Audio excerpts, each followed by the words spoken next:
Bonjour ou bonsoir à vous tous et encore une fois très heureux de vous retrouver pour la toute première émission de l'année 2025. Je vous souhaite une année pleine de grâce, de santé et d'abnégation.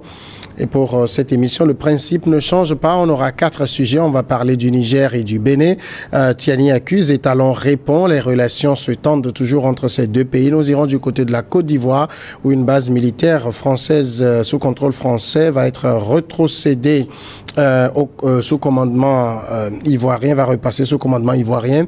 Au niveau de la Guinée, on va parler donc de cette annonce du général Doumbouya. L'année 2025 sera l'année des élections.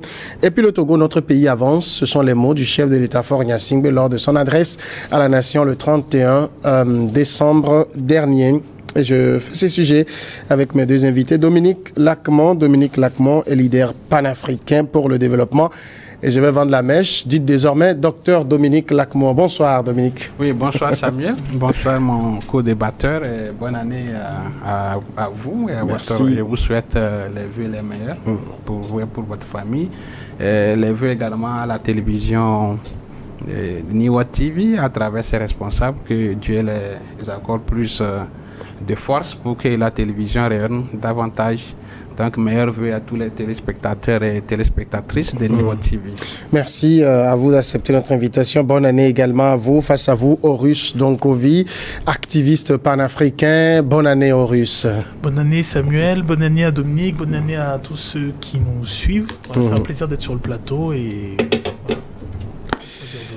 Plaisir partagé de vous retrouver également. On va donc commencer avec le premier sujet. J'avais annoncé, nous allons parler des relations entre le Niger et le Bénin. Les autorités béninoises, par la voie diplomatique, contestent les récentes accusations du général Abdou Rahman Tiani contre le Bénin.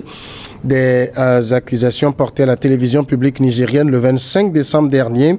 Le général Tiani accusait le Bénin d'abriter donc des bases terroristes pour déstabiliser son pays.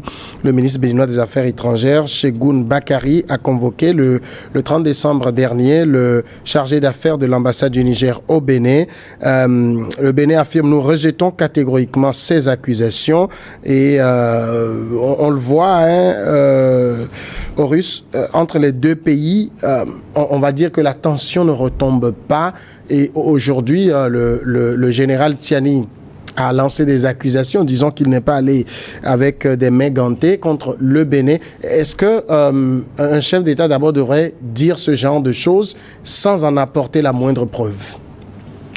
Je pense que M. Tiani, s'il s'adresse comme ça à la face du monde et qu'il expose ses accusations devant les médias de cette façon, c'est parce que il a sûrement les preuves de ce qu'il avance, parce qu'il s'agit d'accusations graves qui peuvent mener à une rupture diplomatique. Et ces accusations de la part du Niger sont récurrentes. Donc, un chef d'État, à mon sens, n'aurait pas pris l'indélicatesse de s'asseoir devant un journaliste et de faire ce type d'accusation avec la précision des détails. Il ne s'est pas arrêté à lancer des pamphlets ou à lancer des accusations comme cela. Il a donné des lieux précis, il a donné des indications précises, des dates précises. Il a expliqué. Il a été assez large dans ses explications, assez concis même, je dirais. Et de la part du Bénin, on n'a pas cette concision-là. Maintenant, objectivement, je pense que ce qui se passe entre Cotonou et Niamey, c'est, si vous voulez, une opposition de lexique.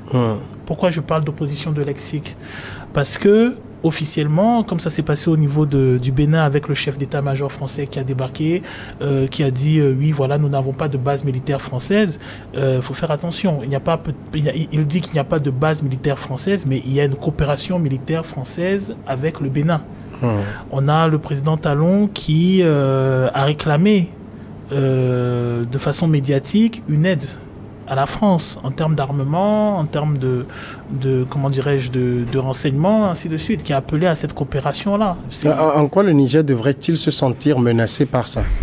Le Bénin aussi est confronté au terrorisme. Alors, le Niger peut se sentir menacé par cela parce que les personnes qui sont les alliés de la France, lorsque le président Talon appelle à ce que la France l'aide. Le Bénin, c'est un pays, comme la plupart des pays africains, c'est un pays pauvre. Donc, en matière de sécurité, il a besoin de l'appui d'une puissance. Que ce soit en renseignement, que ce soit dans l'encadrement de ses troupes, que ce soit dans le quadrillage du territoire. Et donc, oui, le Niger peut se sentir menacé parce que le Bénin a pris une posture assez belliqueuse quand il s'agit de l'arrivée de M. Tiani au pouvoir. Mais en plus de cela, la France a eu une attitude très violente quand il s'agit d'interréagir avec les nouvelles autorités nigérianes. Et donc, il est tout à fait normal que le Niger se sente en insécurité parce que ça sous-entend que, au niveau de ses frontières, il y a bien sûr le Bénin qui, mettons, a fait machine arrière, mais de toute façon qui reste un voisin, quoi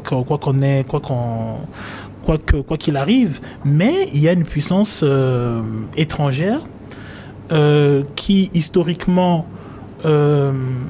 a un passif assez encombré quant à ses relations avec ses anciennes colonies, qui se pose aux frontières, qui peut avoir la puissance de renseignement, qui peut avoir la puissance de déstabilisation, qui peut entraîner des troupes béninoises. Encore faudrait-il qu'on sache comment elles les entraînent. Est-ce qu'il n'y a que des Béninois dans ces bases? Les renseignements, ils sont donnés à qui, pourquoi et comment? Il y a plein si vous voulez, il y a plein d'interrogations au niveau de ces frontières.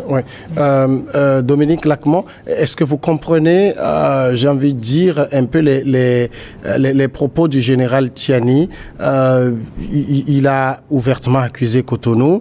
Il dit qu'ils ont des preuves. Il a avancé, comme le disait Horus, un certain nombre de choses sans véritablement dire concrètement ce qu'il en est, et toutes choses qui font réagir Cotonou. Oui, justement, c'est ce que nous observons. J'aurais aimé rentrer dans les analyses du Horus, mais j'ai mis de doute parce que quand Tiani affirme avec précision, comme l'a dit Horus, qu'il y a un plan de déstabilisation de son pays à travers le Bénin. Je pense qu'à ce niveau où le problème est actuel, il fallait vraiment qu'il y ait des preuves au vu de la communauté internationale pour qu'on puisse vraiment situer les responsabilités.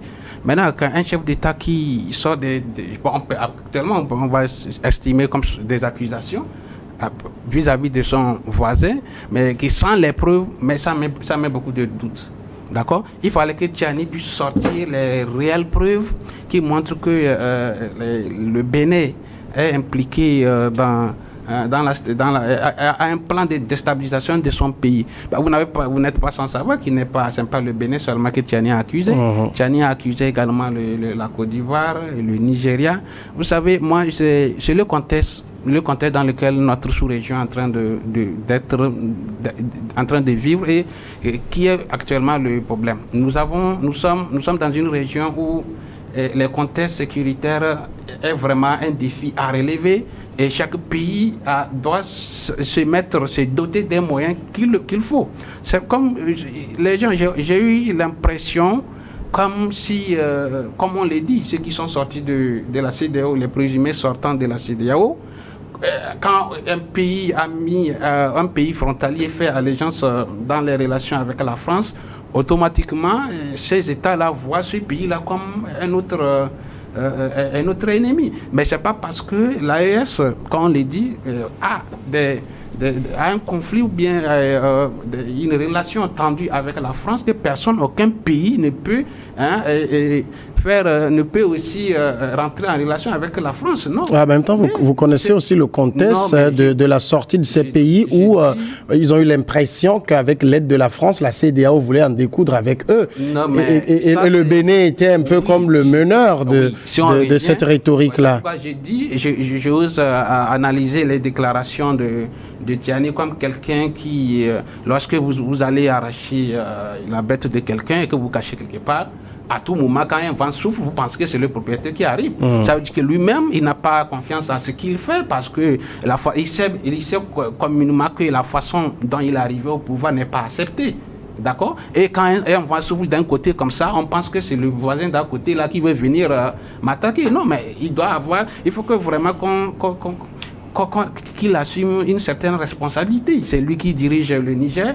Il doit avoir la maîtrise, le contrôle de son territoire. S'il a des renseignements, il a des preuves, il faut qu'il les mette il les mette aux yeux de la communauté internationale. Nous avons vu avec son collègue burkinabé qui a aussi trimballé tous les autres pays là. D'un plan de déstabilisation, on n'a jamais eu des preuves palpables que ces dirigeants-là sont en train d'exposer aux yeux du monde, à part les déclarations. Et vous avez comment la CEDEAO a réagi. J'ai vu que la CEDEAO a pris vraiment les choses au sérieux après plusieurs analyses, va aussi aller soutenir ses États membres. La commission de la CEDEAO a intervenu pour dire que ce que le président Tiani est en train de mettre aux yeux du monde ne sont que des allégations pour donner une mauvaise image à la communauté. Ouais, donc tout récemment, il y a eu cette déclaration-là de la part en accusant le Nigeria voisin qui... Le Nigeria a démenti également. Donc nous sommes en train d'aller vers où? Il faut que ce n'est pas eux aussi, quand ils font face à la Russie est en train de les alimenter. On va venir peut-être à ça tout à l'heure, mais en même temps, Dominique le rappelle si bien, il y a eu des accusations portées contre la Côte d'Ivoire, contre le géant nigérian, qui a réagi en démentant.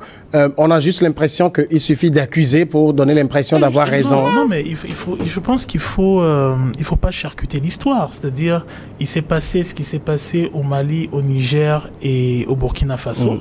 Mais ceux qui menacent les États de l'AES de les attaquer militairement, c'est la Côte d'Ivoire, c'est le Bénin et à l'époque le Sénégal. Il y avait peut-être des menaces contre le Niger individuellement, mais pas contre les 3 États de l'AES, non. Ok, pas contre les 3 États, mais il y a un mouvement de va-t-en-guerre. La Côte d'Ivoire... Qui s'est estompé, Qui s'est estompé, mais il n'en demeure pas moins que ces États... On a menacé de marcher sur les capitales. On a menacé d'envoyer des forces armées sur ces capitales. Donc, il est tout à fait normal qu'au niveau de ces différentes capitales, on soit aux aguets. Maintenant, quand on veut minimiser l'influence que pourrait avoir un pays comme la France, mais il faut faire attention. Il faut pas tordre le cou à l'histoire. La France, c'est quand même l'opération Persil en Guinée. C'est l'opération Barracuda. C'est le soutien au Biafra, au Nigeria, avec le nombre de morts que l'on sait. C'est le renversement de Bokassa, avec tout ce que l'on sait comme... C'est les réseaux Fourcart. C'est beaucoup de choses. Ce n'est pas que, la France qui vient collaborer de façon douce et de façon, amicale avec les États africains. La France, c'est celle qui, intervient en Côte d'Ivoire avec les soubresauts violents que l'on connaît. Mais comme le rappelait Dominique, si le Niger dit que le Bénin est dans des entreprises de déstabilisation, parce qu'on sait peut-être que derrière le Bénin coopère avec la France, le Niger aussi s'ouvre à d'autres partenaires et le Bénin ne réagit pas outre mesure. En fait, si vous voulez, la question n'est pas celle du la question ne se situe pas simplement au niveau du partenariat du Bénin avec d'autres personnes. C'est qu'est-ce qu'elle fait de ces partenariats-là et le comportement du Bénin vis-à-vis des pays qui sont voisins. Lorsque M. Talon ferme les frontières, mais beaucoup de personnes, même au Bénin, des gens disent mais pourquoi vous fermez la frontière? La preuve en est que d'autres États de la CEDEAO n'ont pas fermé de frontières. Le Togo n'a pas fermé de frontières, bien qu'il y avait une injonction, il y avait une décision de la CEDEAO de fermer ses frontières. Lorsque on a la Côte d'Ivoire qui a une posture de va-t-en-guerre. Le Togo n'a pas de frontière directe avec le Niger. Avec le Niger, oui. Mais toujours est-il que le Togo aurait pu, faire un boycott sur les produits nigériens qui vont transiter via son territoire. Lorsque la Côte d'Ivoire et le Nigeria ont une posture de va-t-en-guerre, le Bénin surenchérit. Mais sauf que le problème qui se pose à l'époque, c'est que lorsque ces États surenchérissent, en réalité, tout le monde sait qu'ils n'ont pas la capacité d'investir le territoire nigérien s'ils ne sont pas financés et aidés par une puissance. C'est impossible. Ils n'ont ni les hommes, ils n'ont ni le matériel, ils n'ont pas les armes, ils n'ont pas les renseignements. Et les interventions de M. Talon, lorsqu'effectivement son pays est atteint par le terrorisme, c'est de demander justement, c'est de dire oui, mais même nous avons les pouvoirs financiers, mais nous avons besoin de renseignements, nous avons besoin d'armes, nous avons besoin de logistique, et ainsi de suite. Donc, lorsque le Bénin, et ça c'est tout à fait normal, dit pour lutter contre le terrorisme, nous avons créé des mini-bases qui sont plus ou moins modernes et ainsi de suite. C'est tout à son honneur. On est d'accord, c'est tout à son honneur. Sauf que pour faire les mini-bases qui sont modernes, pour l'entraînement des troupes, pour l'armement de ces bases, pour les drones que M. Talon a réclamés, et ainsi de suite, il y a une expertise.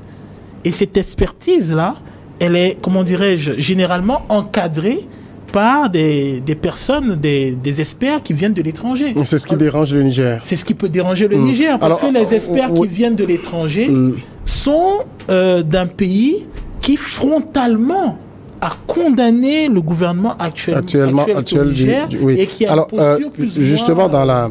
en répondant aux accusations de Tiani, Patrice Talon, vous connaissez un peu son style, est allé un peu dans l'ironie en disant que le Bénin a modernisé son armée, ses équipements et que naturellement cela provoque de la jalousie. Oui, mais justement, moi, je ne sais pas en quoi ça dérange le Niger de Tiani, parce que moi, je situe le problème.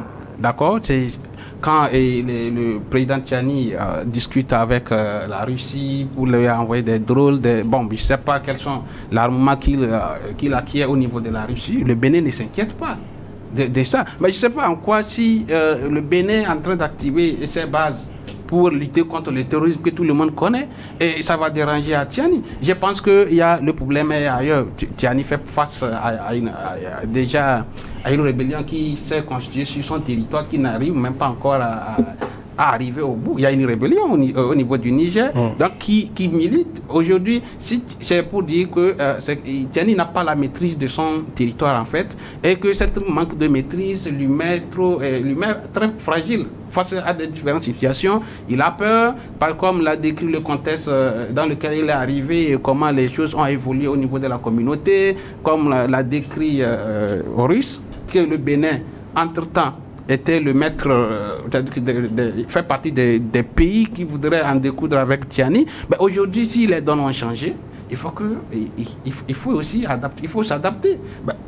Malheureusement, le Bénin a ouvert sa frontière, mais la frontière nigérienne reste toujours fermée jusqu'à ce jour. Pourquoi? Pour quelle raison? Maintenant, c'est pour dire, est-ce que lorsque nous sommes dans une communauté et que nous apprenons pas à s'adapter à cette communauté, c'est que nous-mêmes, nous devons nous reprocher pourquoi on n'est pas accepté. Mais en même temps, Niamey n'est pas rassuré.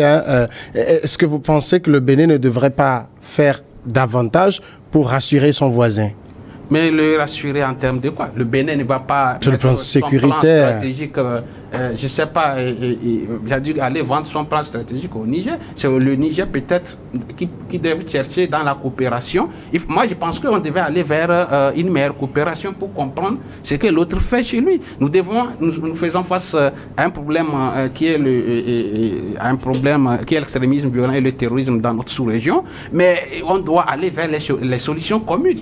Chacun ne doit pas dire que moi, mais ici, c'est mon pays, je vais faire face au terrorisme. Un pays seul ne peut pas venir à bout de l'extrémisme violent du terrorisme à l'état actuel. Nous devons mutualiser les forces pour arriver et essayer d'aller vers l'ennemi.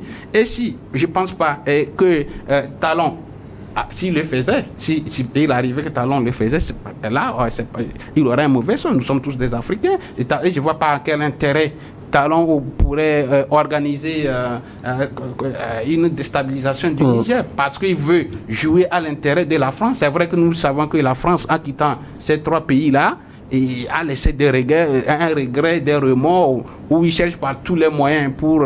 on connaît ce que Horace a dit, mais à l'état actuel, je ne pense pas que Patrice Talon s'inscrit dans cette logique que pensent ses amis. Mais vous avez parlé de l'ironie, c'est vrai, mais quand les gens t'accusent réellement, parce que c'est comme si l'autre tire la langue du président Talon pour que Talon puisse expliquer réellement ce qu'il fait avec ses bases. C'est comme Tiani veut demander des comptes à Patrice Talon, de l'expliquer qu'est-ce qu'il est en train de mettre en place comme stratégie. Et je ne vois pas le président Talon, même aucun président pourrait céder à cette manière qui s'est fait de façon, c'est-à-dire par un chantage en fait. Alors entre-temps, parce qu'on sait que les relations ont été très tendues, mais on a commencé par assister à une sorte de dégel au point où dans une correspondance envoyée par le Bénin vers le Niger, il avait été demandé une rencontre des 2 chefs d'état-major pour lever les doutes et les suspicions. La rencontre n'a pas eu lieu. Est-ce que vous pensez que le Niger réellement cherche aussi l'apaisement? Parce que vous accusez, on dit, bon, maintenant que votre chef d'état-major et le nôtre se rencontrent, ces 2 personnalités du monde militaire qui connaissent ces réalités, qu'ils viennent vérifier sur place, et du côté de Niamey, il n'y a pas eu de réaction. Bon, il faudrait peut-être qu'on cherche... je pense qu'il y a un certain nombre de choses qui ne nous sont pas dites, mais ce qui est sûr, c'est que le nord du Bénin ne peut pas être protégé s'il n'y a pas une collaboration avec le Niger. Ça, c'est un fait. C'est pas les Français qui viendront défendre le nord du Bénin ou le sud du Niger. Ils sont condamnés à collaborer ensemble. Et donc, en réalité, ce qui est paradoxal, c'est qu'en réalité, il devrait avoir une force bénino-nigérienne. Parce que les terroristes passent d'une frontière à une autre en se jouant justement des frictions qu'il y a entre États. Donc le fait que pour Monsieur Tiani, dans son intervention, était très concis et très technique. Monsieur Talon a répondu par une boutade. Bon, je trouve que peut-être que sans rentrer dans les détails, on aurait pu avoir une réponse du Bénin beaucoup plus concise et beaucoup plus technique aussi.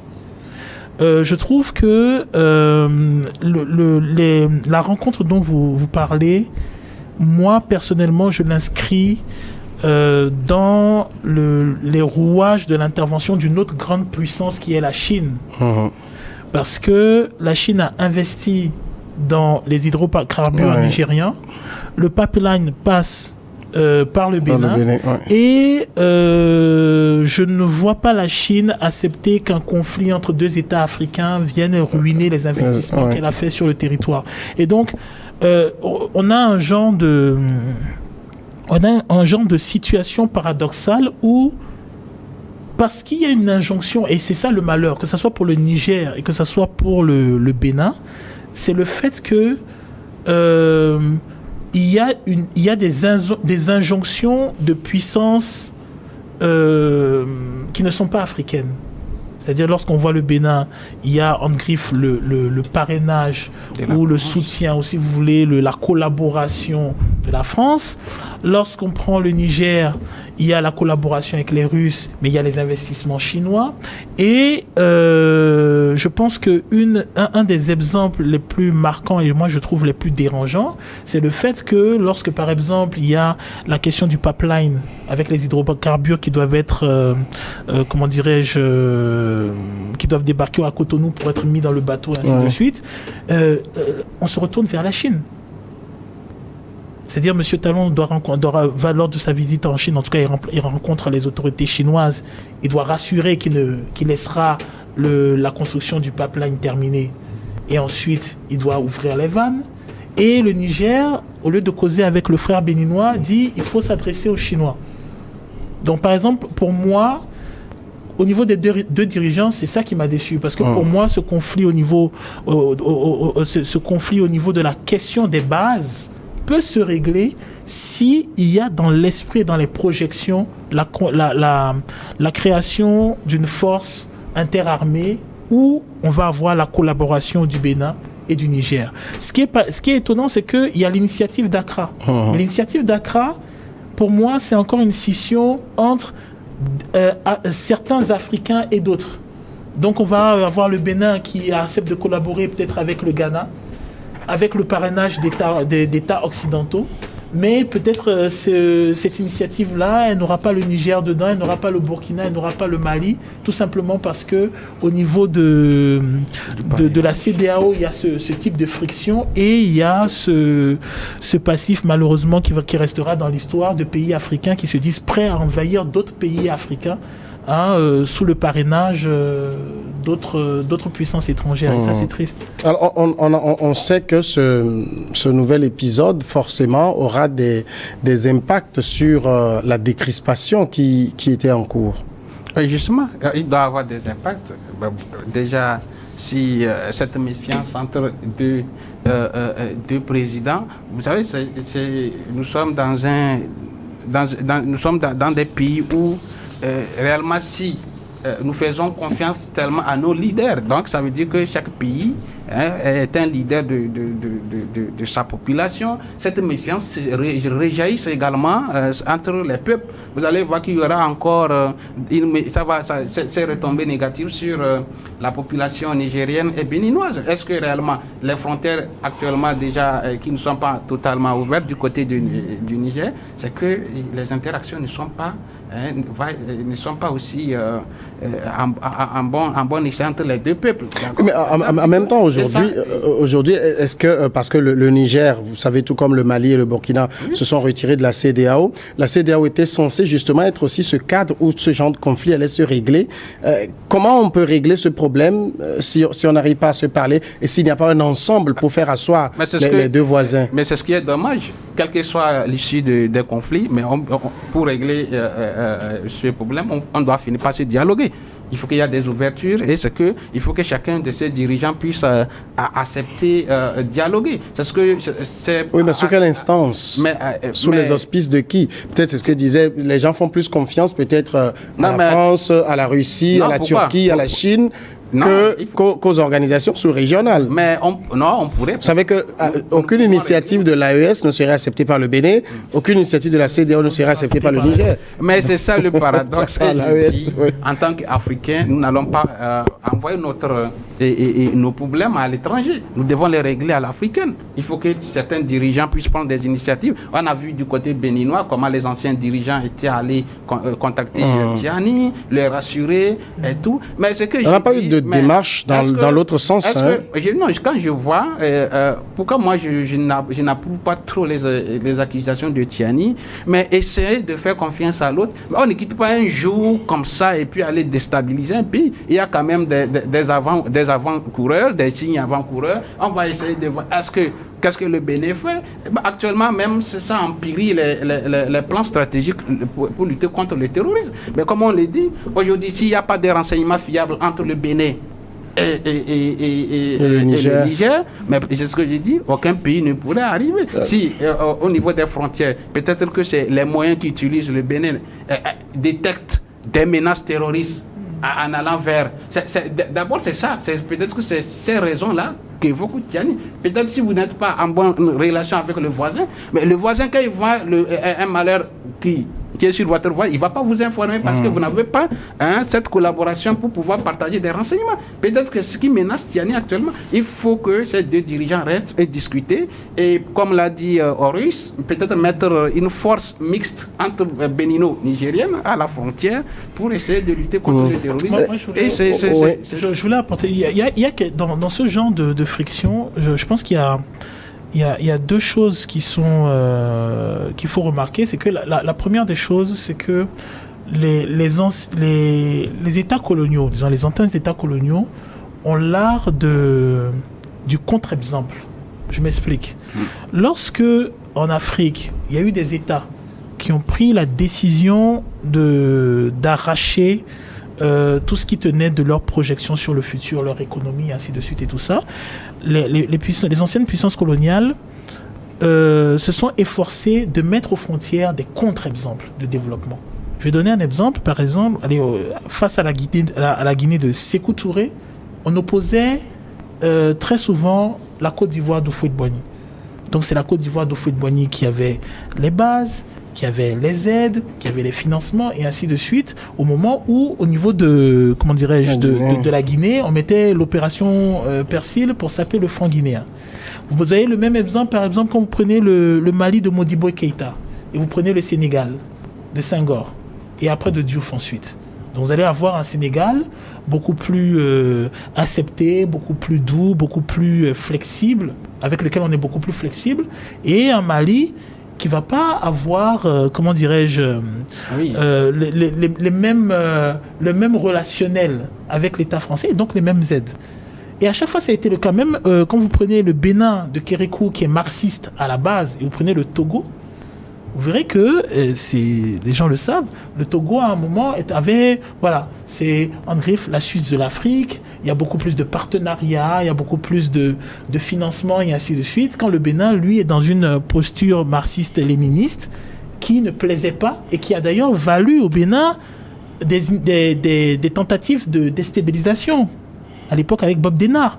Donc, les pays de l'AES, il faut comprendre que si on n'a pas pu intervenir de façon militaire, si on n'a pas pu, comment dirais-je, renverser les gouvernements qui sont actuellement là-bas, les autres, ils ont le temps, ils ont l'argent, ils ont, comment dirais-je, les liens. Ils sont généralement, même s'ils s'opposent, unis quand il s'agit de ce genre, ils sont unis quand il s'agit de la prédation du continent. Oui. Et ils ont le temps. C'est-à-dire, la déstabilisation d'un État comme le Niger, comme le Mali et le Burkina, elle va se faire de façon économique, elle va se faire sur le renseignement, elle va se faire sur les appuis techniques, elle va se faire... Et c'est là où, justement, la plupart de ces dirigeants sont alertes. Parce que cette alerte-là, vous allez la retrouver exactement dans la même posture à l'époque que Sékou Touré, qui était très alerte sur les coups d'État et les déstabilisations de son pays, ou Nkrumah, qui était très alerte sur les déstabilisations et les postures de son pays. Je vais terminer avec ce point-là. Lorsque vous voyez, par exemple, les pays qui ont fait les coups d'État, la Guinée, le Mali, le Burkina, le Niger, le Gabon, d'accord ? Vous observez la posture des gouvernants et, comment dirais-je, si vous voulez, leurs relations géostratégiques. Vous vous apercevrez que avec les États de l'AES, le Burkina, le Niger et le Mali, on est beaucoup plus retors. Avec la Guinée, on a un effet contre-exemple. Parce que la Guinée, elle va signer des partenariats, elle va signer des contrats, elle va avoir des investisseurs qui débarquent et on retrouve la même chose au Gabon. C'est pas si vous voyez. Donc, généralement, il y a ce système vicieux auquel il faut faire vraiment attention. Oui. Dominique, rapidement. Oui, c'est ce que je disais. Pour pouvoir, tout ce qu'il a décrit, et ça, c'est comme ça. Je trouve que c'est cette manière dont on peut parler des risques qui vont jaillir sur les trois pays. Maintenant, pour éviter tout ça, là, il faut que ces pays-là se montrent de façon conciliée, où on peut dialoguer en fait. Maintenant, quand vous avez décrit manque de renseignements, et les trucs d'économie, mais si entre nous Africains, nous n'avons pas un partenariat, c'est-à-dire bilatéral, ou par exemple, on parle du Bénin et du Nigeria, mais justement, c'est ce qui va arriver pour que ces pays-là puissent subir. Il va falloir qu'eux aussi puissent, malgré que la puissance coloniale là, qui doivent mettre ce système en place, peut-être dire que vous êtes avec nous, vous aurez le pain, vous aurez du beurre et tout ça, pendant ce moment qu'on a soif pour les autres. Il faut que les autres là, puissent coopérer avec le voisin, direct, immédiatement, au moins pour qu'on puisse mettre les gens à l'œuvre. Aujourd'hui, quand vous fermez tout, moi je ne vois pas en quoi le Bénin actuel peut accepter mettre une stratégie militaire, aller déstabiliser le Niger. Mais peut-être c'est par ces moyens-là qui sont d'une manière qu'on peut qualifier de qualitative, c'est-à-dire que vous n'aurez pas mes renseignements, je ne vous apporterai pas peut-être... c'est des choses un peu techniques en fait, d'accord ? Mais pour qu'on puisse arriver à résoudre ce problème, il faut qu'il y ait un dialogue. Mais il faut dire quand même que quand on parle de déstabilisation, déstabilisation, c'est pirater par exemple la Banque nationale du Niger. Hein. C'est ça, déstabilisation. Non, c'est pas forcément un qui envahit l'autre territoire. C'est aller, comment dirais-je... Moi, quand même, il y a quand même une dernière question qui me... pour assoiffer les pays. Il y a une dernière question qui me préoccupe parce que je dis comment faire asseoir ces deux voisins. CEDEAO, AES, ça ne gagne pas. Les deux sont quand même membres de l'UEMOA et de l'UA. Est-ce que ces deux instances peuvent jouer un quelconque rôle? Bon, alors moi je vais donner un avis qui est très personnel. C'est que, alors, les gens se sont réjouis de la construction de l'AES. Je peux comprendre. Les gens se sont réjouis de la cassure de la CEDEAO. Je dis, il faut faire attention. Parce que dans les pères du panafricanisme rêvaient de grands blocs qui puissent permettre aux pays de se soutenir les uns aux autres. Parce qu'il s'agit d'opposer des blocs à des blocs. Actuellement, on parle d'Union européenne. L'AES ne peut pas tenir stratégiquement face à un gros bloc comme l'Union européenne ou quand on prend la puissance américaine, la puissance chinoise et ainsi de suite. La CEDEAO ne peut pas le faire non plus. Si elle se sépare des États de l'AES, elle ne peut pas le faire. Et donc, pour moi, c'est une mauvaise nouvelle que d'avoir de grands ensembles qui commencent à se disloquer. Justement. Par conséquent, ce qui est souhaitable, c'est que l'AES puisse absorber d'autres États et reconstituer le bloc que formait la CEDEAO. Ou bien soit, il faut que l'AES et ce qu'on appelle la CEDEAO actuelle acceptent de se réunir et de former autre chose qui n'est plus la CEDEAO. Parce que la CEDEAO, on est tous d'accord, c'est beaucoup fourvoyé. On a eu le courage de passer de l'OUA à l'UA. Il faut qu'on ait le courage de passer à autre chose qui permette de sauvegarder un bloc intègre. D'accord.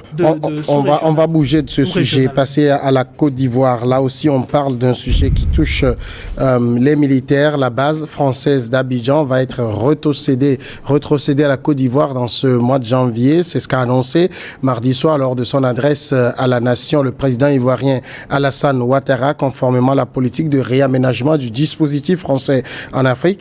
Je cite les propos du président. Nous pouvons être fiers de notre armée dont la modernisation est désormais effective. C'est dans ce cadre que nous avons décidé du retrait concerté et organisé des forces françaises en Côte d'Ivoire. Ainsi, le camp du 43e BIMA, c'est le bataillon d'infanterie de marine de Port-Boué, une commune d'Abidjan, sera retrocédé aux forces armées de Côte d'Ivoire dès ce mois de janvier. Le camp sera rebaptisé du nom du général Ouattara Thomas Dakin, le premier chef d'état-major de l'armée ivoirienne. Je dirais cette rétrocession s'est faite du côté d'Abidjan sans le tambour battant habituel qu'on connaît.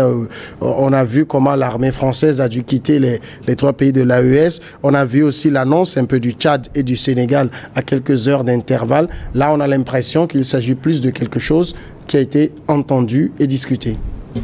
Oui, justement, et, on vient de parler de l'AES où la France a perdu la main. Et je pense que la France est en train de sentir l'effet anti-français. Et je pense, même après avoir perdu ces trois pays, le président Macron avait annoncé qu'il va revoir sa stratégie de coopération militaire avec les autres pays. Et je pense que il doit, c'est à partir de cela qu'il doit revoir comment organiser ses bases militaires. Est-ce que quand Alassane Ouattara aujourd'hui annonce la rétrocession de ce camp qui est fait, il exprime que cette rétrocession a été faite de manière concertée. Ça veut dire qu'il s'est entendu avec la France. C'est une autre. Je me demande si c'est une autre stratégie de la France pour pouvoir faire une coopération de façade. C'est pour dire que je suis là, mais je ne suis pas là, mais derrière je suis là. Est-ce que c'est cette manière que la France veut réorganiser ses bases militaires actuelles, ou c'est de vrai que la France veut retirer? Si c'est de vrai, bon, peut-être un changement de nature du côté du président Alassane Ouattara. Tout le monde le sait. Comment Alassane Ouattara est arrivé au pouvoir, il doit ce pouvoir à la France. Et si aujourd'hui c'est lui qui annonce cette rétrocession, il y a deux choses qu'il faut analyser. Soit c'est la France qui est en train de faire une rétrocession de façade pour dire je quitte le territoire, mais on donne le nom au camp Ouattara Thomas à Ouattara Thomas pour dire que ce camp-là est dirigé par les forces ivoiriennes, mais vous n'êtes pas sans savoir que dans les coopérations militaires, lorsqu'un seul militaire français est dans un camp militaire africain, tout le mérite et les honneurs qui lui revient même dépasse tout l'ensemble du camp africain. Hein. C'est-à-dire que vous allez voir un officier français qui arrive au sein des forces armées africaines, mais à lui seul, il a tous les honneurs, c'est lui qui sera le patron. Et c'est si c'est cette manière de quitter l'Afrique, c'est que c'est pas, ça dit que c'est comme je quitte et puis j'ai une base, j'ai les Africains qui sont des militaires qui sont mis à ma disposition. Est-ce que c'est ce que la France veut essayer de faire, ou c'est maintenant l'autre côté? C'est Alassane Ouattara qui, après avoir analysé, constate que la France est un couteau à double tranchant. L'autre l'a cité dans certains pays où on a mis des mécanismes pour déstabiliser le pays. Et on peut donner l'exemple du Centrafrique avec François Bozizé qui a hébergé le camp, qui a accepté pour que l'armée française puisse s'installer à Bangui. Cette armée a été contre lui, où cette terre s'interposait face à lui et les rebelles, et qui a permis à Michel Tuto-Diaye de renvoyer François Bozizé. Peut-être c'est cet effet que Alassane Ouattara est en train d'analyser comment faire pour aller à son 4e mandat, s'il il estime légitime de le faire, qu'il ne voudrait pas qu'après ces relations-là, pendant une petite crise, que la France aussi puisse les lâcher. Donc c'est sur ces deux points que moi j'analyse, mais rétrocéder ce camp aux Ivoiriens, moi je doute fort de la sincérité, mais je doute fort que ça soit une rétrocession de façade. D'accord. Comment vous l'analysez dans le contexte de tout ce qui se passe avec les bases militaires françaises qui tombent comme un château de cartes? Alors, je vais passer par une image. Si vous avez une vache, que vous avez attaché cette vache avec une bride, vous l'avez attachée à un arbre, et que cette vache gesticule, et qu'en définitive, vous décidez de couper la corde et de mettre un enclos autour de la vache, est-ce que la vache est libre? Donc, on peut tout à fait couper la bride. La vache est contente parce qu'elle est en train de tourner autour de l'arbre. Sauf qu'elle est toujours dans l'enclos. Donc, ça, c'est la première des choses que je voulais dire. Et puis après, je voulais faire un rappel à l'histoire. Je voulais dire que je donne un exemple. Il y a l'anecdote du Gabon où, par exemple, il y a à l'époque Léon Mba qui n'était pas spécialement chaud pour les indépendances du pays. Et Jacques Foccart qui est obligé d'imposer et disons de le secouer pour qu'il accepte la transition via l'indépendance. C'est pour dire que ce sont des personnes qui ont un agenda. Et le président français, Emmanuel Macron, a été clair. Il n'a jamais parlé de désengagement vis-à-vis du continent africain. Il a été précis et clair. Il parle de renforcement. Par contre, il parle de changement de stratégie. Lorsque les États africains prennent leur indépendance, De Gaulle, à aucun moment ne prévoit lâcher la bride à l'Afrique. Par contre, il opère un changement très stratégique. C'est ce changement stratégique-là qui permet d'avoir au niveau des États africains des présidents et des gouvernements félons. Et on sait ce que ça a causé. Donc, pour moi, c'est la même chose. C'est-à-dire, les gens sont trop attachés à l'imaginaire qu'il y a en rapport à une base militaire qui est sur leur pays. Mais en réalité, il y a plein d'autres moyens de domination. On a un monde qui évolue. Et puis au niveau de la France, on a de nouveaux défis. On a le défi de la Russie qui est en conflit avec l'Ukraine. On a le défi du Proche-Orient avec Israël en conflit avec d'autres États. Et tous ces conflits peuvent éclater. La venue de Trump au pouvoir n'est pas une bonne nouvelle pour l'Europe. Trump, c'est le mec qui a dit aux Européens: si vous voulez de la protection, aboulez l'argent. C'est comme ça que tout le monde a su que l'Europe en réalité n'est pas si puissante que l'on pensait et qu'elle sous-traitait sa sécurité. Et que maintenant que se pose la question de sa sécurité, on se rend compte que l'Europe est en retard. Donc pour ces pays-là qui doivent sauvegarder des intérêts en Afrique, qui ramènent tout un ensemble du financement, mais qui doivent avoir une armée efficiente. Par exemple, les discours existent où Macron dit il est temps qu'on réarme, il est temps qu'on se charge de la sécurité, il est temps qu'on approfondit les recherches, ainsi de suite et tout ça. Il faut carrément changer de mode opératoire. Pour moi, le souci de nos États en termes de prédation, elle se résume en une seule question: à qui appartient l'argent? C'est aussi simple que ça. C'est-à-dire, lorsque vous prenez un État africain, il y a une intervention d'un opérateur économique ivoirien de renom qui a posé la question. Il dit, bon voilà, vous voyez nos États, on va vous donner des chiffres, on va vous dire, ouais, l'État a tel chiffre, l'État a tant de sociétés, le pays est en avance, vous avez vu, on a fait tel investissement, on a fait telle infrastructure. Ok, mais les sociétés majoritaires, elles appartiennent à qui? Les sociétés qui portent parfois pompeusement le nom d'un État, ces sociétés-là, leurs capitaux sont détenus par qui? Déstabiliser un pays, c'est pour revenir un peu à ce qu'on disait tout à l'heure. Déstabiliser un pays, si je prends le cas du Togo, il suffit de couper la fibre Internet. Les banques, c'est fini. Oui. Il suffit juste de couper la fibre Internet. Et il suffit de mettre un embargo sur le port. C'est fini. Il suffit de saboter, la desserte, c'est-à-dire la vente de minerais. C'est fini. Il suffit de saboter une mine. C'est fini. Ça demande pas de grosses choses. Je prends l'exemple. Là, par exemple, si je prends l'exemple de la Côte d'Ivoire, à qui appartiennent les banques? À qui appartient la sécurité, la sécurisation des capitaux?